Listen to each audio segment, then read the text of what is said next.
My human brain is essentially an ungrateful roommate who refuses to pay rent in the form of wonder. He shares a cramped lease with my soul, and frankly, they are currently at a domestic impasse. On my first morning here in Chamonix, my soul was in a state of total aesthetic surrender.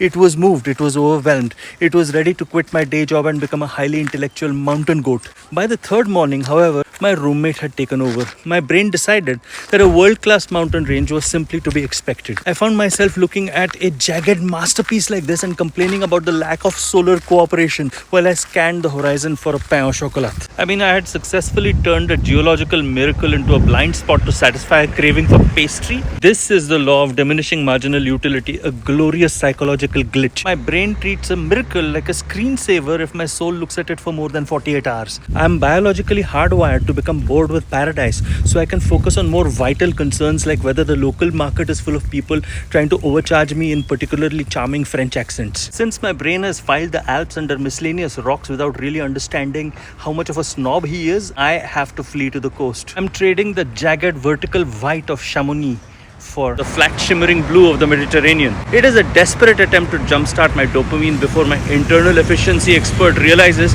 that water is also just a repetitive texture. I'm forcing a geometric reset of my soul. I'm painfully aware that the clock is ticking on this new romance as well. Within 72 hours, my brain will have pickled this entire ocean view and turned it into a mental souvenir.